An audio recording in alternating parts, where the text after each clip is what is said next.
تو آپ اپنے اوپر ظلم کرو گے؟ یا طبیعت میں جوش ہے نہیں میں نے اپنے آپ پر ظلم کر کے دکھانا ہے اور ایک گرم سلائی کر کے آپ اپنے کانوں میں داخل کر دیں؟ کیسے ممکن ہے؟ اور آپ کر سکتے ہیں؟ اچھا، دوسروں کا پر ظلم کرنے کی باتیں تو بہت، اپنے آپ پر ظلم کرنے والی بات نہیں سنی۔ اور مالک فرما رہا ہے کہ جب وہ اپنے آپ پر ظلم کر بیٹھے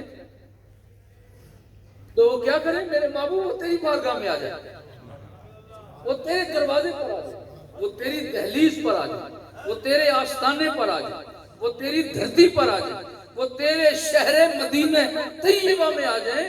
بس وہ وہاں پہنچیں، پھر وہاں بیٹھ کر میری بارگاہ میں گڑ گڑائیں، اب وہاں بیٹھ کے روئیں، اب اپنی غلطی کو یاد کریں، پھر اس پر ندامت محسوس کرتے ہوئے سوال کریں مالک مجھے معاف فرما دے، مالک مجھے معاف فرما دے، اور رسول اللہ کی نگاہ کرم پڑ جائے۔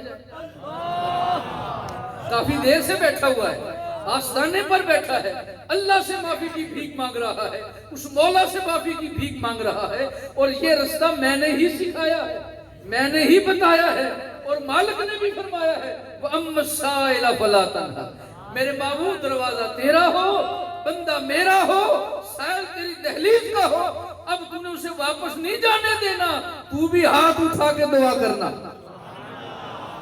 بس ادھر تیری دعا ہوگی ادھر میری رحمت چھما چھم برسنا شروع ہو جائے۔ اب غور کرنا ہے ظلم کیسے ہے۔ ہم دوسرے کو مارتے ہیں، باتیں کرتے ہیں، ظلم ہوتا ہے، محسوس ہوتا ہے۔ بھارت میں ہو رہا ہے نا ظلم مسلمانوں کا، کشمیر میں ہو رہا ہے نا، فلسطین میں ہو رہا ہے نا۔ ہم مسلمانوں کی بڑی آزمائشیں کی جا رہی ہیں، ہر روز امتحان لیا جاتا ہے، ہماری محبت، ہمارے ایمان، ہمارے عشق کا بار بار امتحان لیا جاتا ہے۔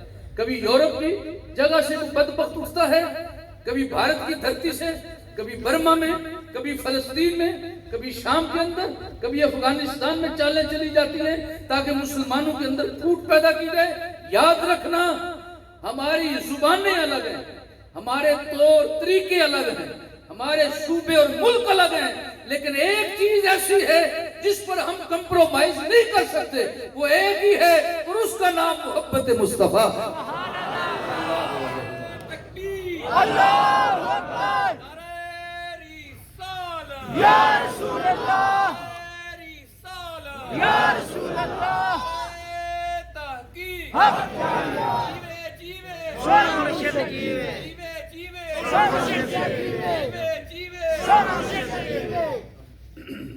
ظلم کہتے ہیں، پہلے یہ سمجھ لیں، پھر آپ کو اندازہ ہوگا کون کون ظلم کرتا ہے۔ ظلم کہتے ہیں کسی شے کو اس جگہ رکھنا جو اس کا محل نہیں، جو اس کی جگہ نہیں، کسی شے کو اس جگہ رکھنا جو اس کے لیے لائق نہیں ہے۔ تو جگہ کی اس تبدیلی کو جو اس کے لائق نہیں ہے، اس کا نام ظلم ہے۔ یہ ایک تعریف ہے۔ ایک تعریف کیا ہے؟ وضع شیء فی محل غیرہ، جو اس کا محل ہے، جگہ ہے، اس جگہ پر وہ شے کو نہ رکھے، کسی دوسری جگہ پر رکھے، اس کو کہتے ہیں ظلم۔ بات سمجھ آ گئی؟ اسے میں آسان کروں۔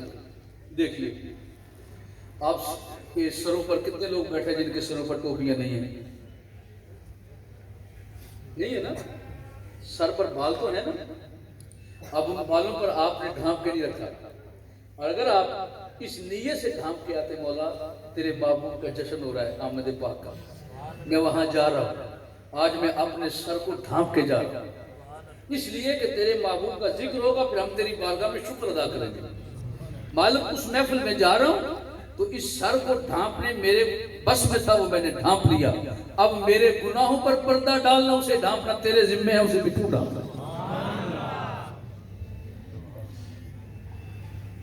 یہ غور کیجئے گا ذرا۔ تو آپ سب، اگر آپ کے پاس ٹوپیاں موجود ہوں، آپ ایمان سے بتائیں ٹوپی کا صحیح محل جگہ کون سی ہے؟ یہ وہ سر نہیں ہے اسکول میں ہوتا ہے، کہاں رکھو گے؟ آپ سب کے سر سلامت ہیں؟ اللہ ہمیشہ سلامت رکھے. ٹوپی کی جگہ اور امامہ شریف کی ٹھیک ہے. اگر ٹوپی کی جگہ سر ہے تو ٹوپی کو سر سے ہٹا کے کسی اور جگہ رکھے تو یہ ظلم ہے. ٹھیک ہو گیا؟ یہ کیا ہو گیا؟ ظلم. اچھا جوتی کی جگہ کہاں ہے؟ میں آپ کے گھروں میں نہیں جاؤں گا کہ آپ کے گھر کیا پوزیشن ہے. میں صرف آپ سے اتنا پوچھ رہا ہوں کہ جوتی کی جگہ کہاں ہے؟ اگر سر پر آ جائے تو یہ ظلم ہے. یہ کیا ہے؟ ظلم ہے. آپ کھانا منہ سے کھاتے ہو کہ ناک سے؟ منہ سے. اگر کوئی آدمی کوشش کرے کہ میں ناک سے کھاؤں تو کیا حال ہوگا؟ یہ ظلم ہے.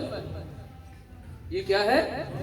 کیا مطلب کہ کوئی شے اگر اپنی جگہ پر رکھی جائے تو صحیح ہے, اگر ہٹا دیا جائے تو اسے کیا کہتے ہیں؟ ظلم کہتے ہیں. اس ظلم کی کیفیت کو آپ نے سمجھنا ہے. اب آپ ذرا غور کیجئے, ہم میں سے کون کون ظالم ہے؟ ہم میں سے کون کون ظالم ہے جو یہ ظلم کر رہا ہے اور دن رات کر رہا ہے؟ دیکھیے ہمارا حال تو یہ ہے کہ بچہ کسی آگ میں پھنس جائے نا جی, تو وہاں ہم بچانے کے لیے جانا چاہیں اور پتا ہو کہ میں جاؤں گا تو خود بھی نہیں بچوں گا, جاؤ گے؟ آپ کا بچہ آگ میں جل رہا ہے, آواز دے رہے اور آپ کو پتا ہے میں گیا تو واپس میں بھی پلٹ کے نہیں آؤں گا, تو کیا کرو گے؟ واپس. بچہ جل رہا ہے. معاملہ یہ ہے کہ آپ نے اپنی اولاد کو جلنے دیا, اپنے آپ کو نہیں جلایا. کیا مطلب؟ مطلب یہ ہے کہ آپ وہاں نہیں جانا چاہتے, پتہ ہے کہ میں مروں گا, ذلیل ہوں گا, پریشان ہوں گا, تکلیف ہوگی, آپ اپنے لیے اولاد کو قربان کر دیتے. تو کتنے تعجب کی بات ہے, جو بندہ اپنی اولاد کو قربان کر دے اپنے لیے, کیا وہ اپنے اوپر ظلم کرے گا؟ آپ سوچیں گے, اب اس کا ایک پازیٹیو پہلو ملے گا. ہم نماز پڑھتے ہیں, ہم فلاں کرتے ہیں, ہم فلاں کرتے ہیں, ہم فلاں کرتے ہیں, ٹھیک ہے آپ سب کرتے ہیں, لیکن کس لیے کرتے ہو؟ یہ بھی آپ کو غور کریں. ہم کرتے کس لیے ہیں یہ ذرا غور کیجیے گا. ہم اس لیے کرتے ہیں کہ ثواب ملے گا, اس لیے کرتے ہیں کہ گناہ ملے گا, اس لیے کرتے ہیں کہ ہمیں کوئی نفع ملے گا, اور یہ چاہت ہے کہ اس کے بدلے میں ہمیں جنت مل جائے گی, جہنم سے بچ جائیں گے اور جنت میں داخلہ آسانی کے ساتھ ہو جائے گا. تو اس کے پیچھے بھی آپ کا اپنا نفع ہے. کیا مطلب؟ کہ آپ نے نمازوں نیک اعمال کو بھی اس لیے کیا کہ آپ کا اپنا فائدہ ہے. تو جو انسان یہ اعمال بھی اپنے فائدے کے لیے کرے وہ اپنے اوپر ظلم کیسے کرے گا؟ اب یہ سوچنا ہے یہ انسان کر کیا رہا ہے. لیکن ایک صورت ایسی ہے کہ جس وقت اللہ وہ نصیب فرما دے, وہ مالک عطا کر دے, تو معاملہ سارا ہی بدل جاتا ہے.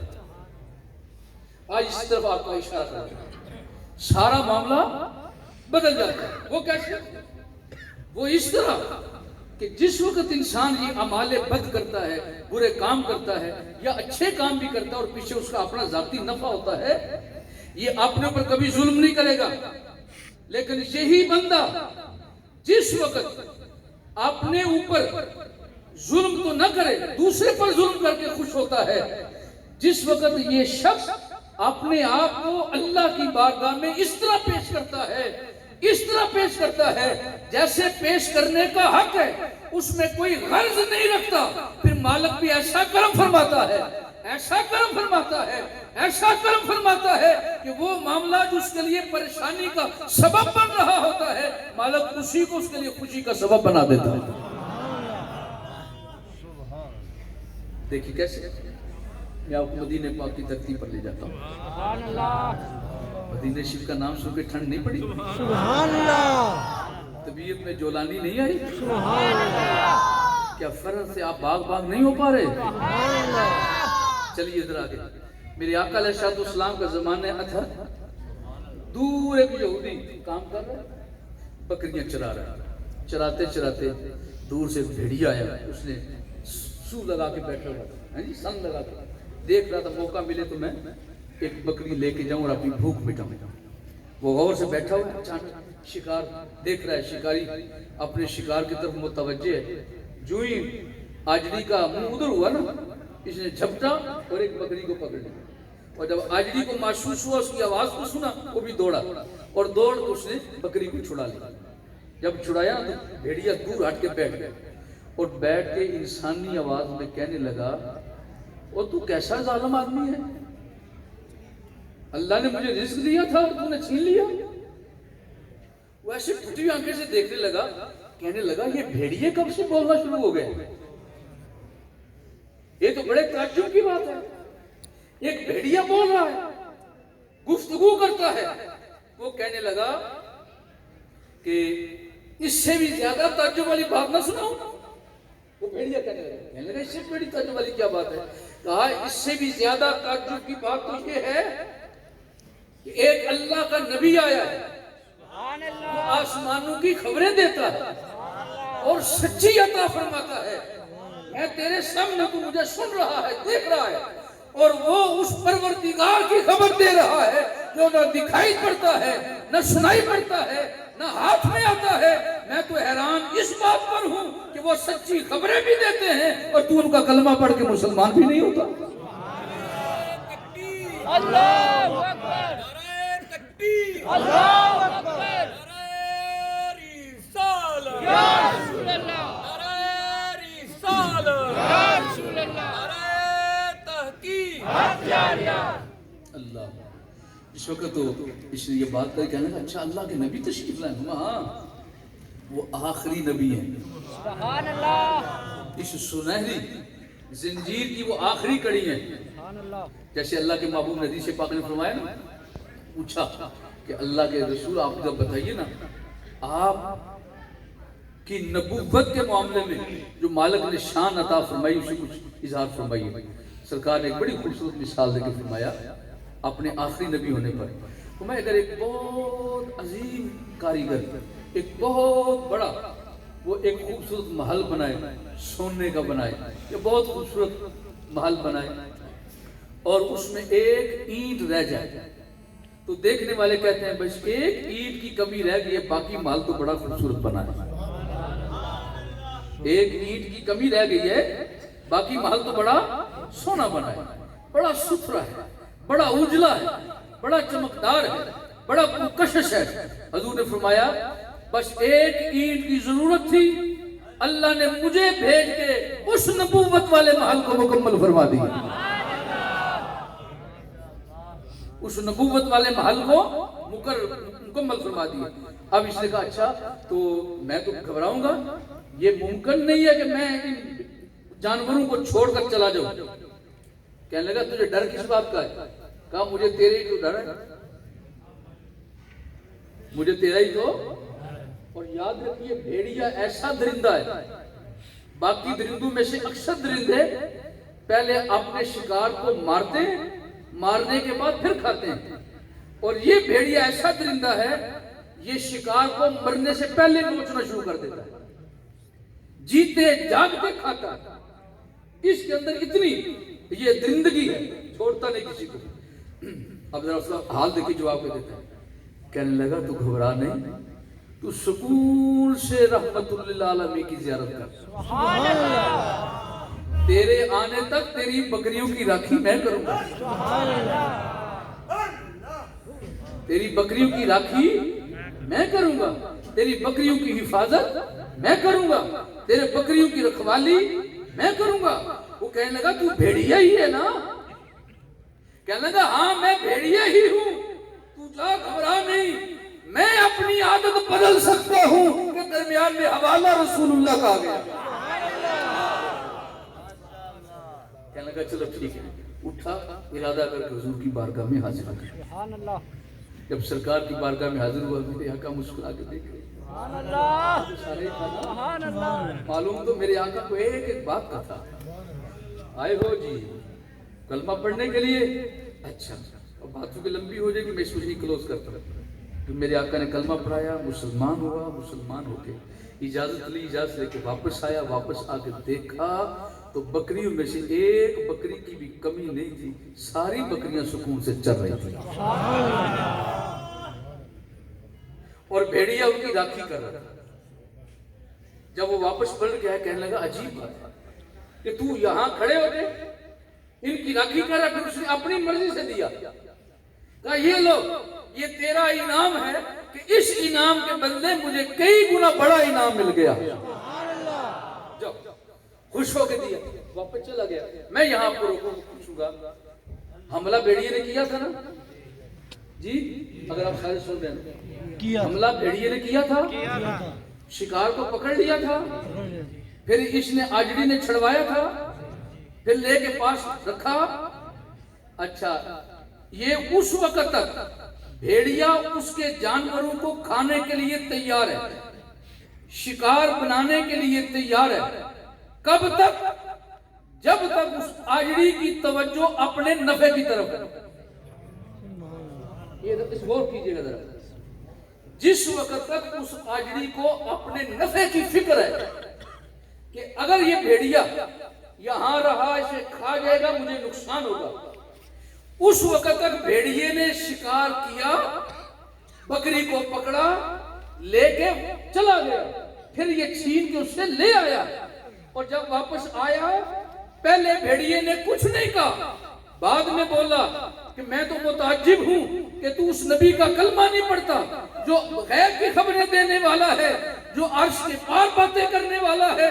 تو جس وقت اس نے سنا، سننے کے بعد یہ کہا ہاں ہاں اب بات ٹھیک ہے، میں جاتا ہوں، میں بھی کلمہ پڑھ کے آتا ہوں۔ کیا ہوا؟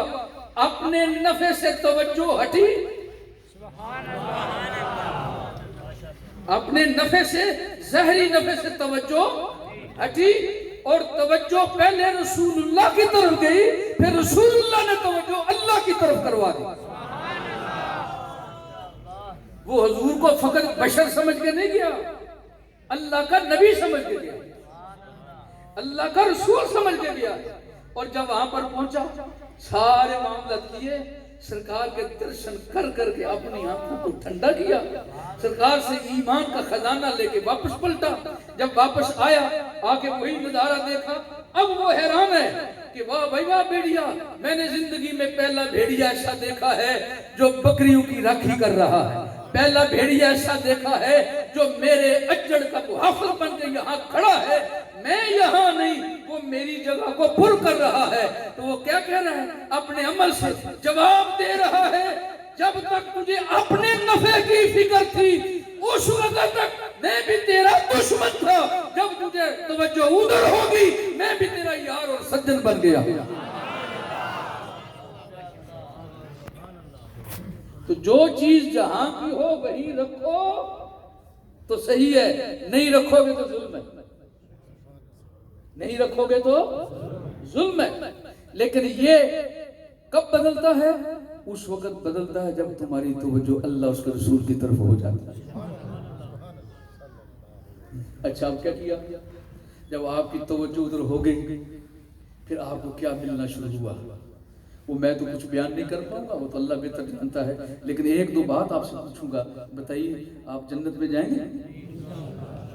جی جنت میں جاؤ گے؟ گھر بھی جاؤ گے؟ اچھا آپ کو تو پورا یقین ہے کہ گھر بھی جانا ہے اور جنت میں بھی جانا ہے۔ آپ کو یہ یقین کیوں ہے؟ آپ کو یہ یقین کیوں ہے؟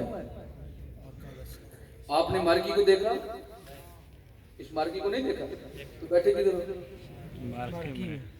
بیٹھے تو مارکی میں ہی ہو نا، دیکھا ہے نا اس کو کہ بنا دیکھے آگے آنکھیں بند کر کے داخلہ ہوا ہے، اور اگر آنکھیں بند کر کے داخلہ ہوتا تو سیکورٹی والے آپ کو اندر نہ آنے دیتے۔ ماسک کس کے لیے ہے؟ یہ ماسک کس سے لیے ہیں؟ سیکورٹی والوں سے لیے۔ تو آنکھیں بند تھی یا کھلی تھی؟ کھلی آنکھوں سے دیکھا تو آپ کو یقین ہوا کہ میرے پاس ماسک ہے، میں نے اپنے منہ پر چڑھانا ہے۔ تو آپ بن دیکھے یقین آپ نے جنت کو دیکھا ہے؟ کو ہاتھ کھڑا کر میں نے جنت کو دیکھا، سامعین کی بات کر جی نہیں دیکھا جنت؟ دوزخ کو دیکھا ہے؟ نہیں دیکھا تو یقین کیوں کرتے ہو؟ بن دیکھے یقین کرتے ہو؟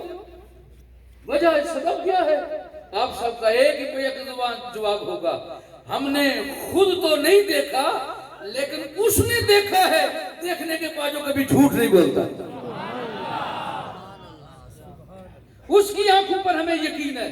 یہی جواب علامہ اقبال نے انگلینڈ کی دھرتی پر فلسفی لوگوں کے سوال کرنے پر جواب میں جو خط لکھا تھا، پوچھا اے اقبال تو تو فلسفی ہے اور فلسفہ پڑھنے پڑھانے والا اس بات کو قبول نہیں کرتا جو اس کے عقل میں نہ آئے، شعور میں نہ آئے، تو بالکل قبول نہیں کرتا، تو کہتا ہے جنت ہے، تو کہتا ہے دوزخ ہے، تو کہتا ہے اللہ بھی ہے جس نے پیدا کیا ہے، تیرے پاس اس پر دلیل کیا ہے؟ کیا تو نے دیکھا؟ کیا تو نے پکڑا؟ کیا تو نے محسوس کیا؟ کیا تو نے سنائی دیا؟ کیا تم نے چکھا؟ کیا تم نے سونگا؟ علامہ اقبال کا ایک ہی جواب تھا، نہ میں نے دیکھا، نہ میں نے سونگا، نہ میں نے چکھا، نہ میں نے پکڑا۔ کہا یقین کیوں کرتے ہو؟ کہا میں نے اس پر یقین کیا ہے جس پر یقین اپنے نہیں بیگانے بھی پورا کرتے، جسے اللہ نے صادق الامین بنا کے بھیجا ہے، جسے اللہ نے سچا بنا کے بھیجا ہے، آخری نبی بنا کے بھیجا ہے اور ساری انسانیت کے لیے رہنما بنا کے بھیجا۔ ہم بھی اسی پر یقین کرتے ہیں کہ رسول اللہ صلی اللہ علیہ وسلم نے ہم پر اللہ کے حکم سے یہ کرم نوازی فرمائی ہے۔ آپ مہربانی فرماتے فرماتے ایسے ہوگا، ایسے ہوگا، ایسے ہوگا، جب تمہاری آنکھ بند ہوگی اور ہم بھی کہتے ہیں جی یا رسول اللہ ایسے ہی ہوگا، ایسے ہی ہوگا، ایسے ہی ہوگا، کیوں؟ ماننے والوں کا انداز نہیں ہوتا ہے۔ اگر یہ انداز دیکھنا تو پھر صحابہ اکرام سے دیکھو جن نے حضور کی تربیت حاصل کی ہے۔ جب سرکار کچھ بات پوچھتے نا، پتہ بھی ہوتا تو کچھ نہیں بولتے تھے، کیا کہہ رہے تھے؟ واللہ عالم رسول، یا رسول اللہ اللہ بہتر جانتا ہے یا اللہ کا رسول بہتر جانتا ہے، ہمیں صحیح علم نہیں ہے۔ پھر سرکار نکھیڑ نکھیڑ کے ایک ایک بات سرکار بیان فرماتے جاتے، صحابہ سنتے جاتے، اللہ ان کے ایمان کو جلا بخشتا جاتا۔ الحمدللہ ہمارا بھی یقین ہے، وہی باتیں آج ہم تک پہنچی، ہم بھی اسی یقین کے ساتھ کہتے ہیں۔ کیوں؟ اس لیے کہ ہمارا بھی رستہ وہی ہے جو صحابہ کرام کا ہے۔ ہم ابو جہل کے ٹولے سے نہیں، ہم صدیق اکبر کے ٹولے سے، ہم جماعت صحابہ کے ٹولے سے ہیں۔ ہمارا تعلق اس پاک جماعت کے ساتھ الحمدللہ۔ اللہ تعالیٰ کو دعا بھی کیا کرو، اللہ تعالیٰ دما دم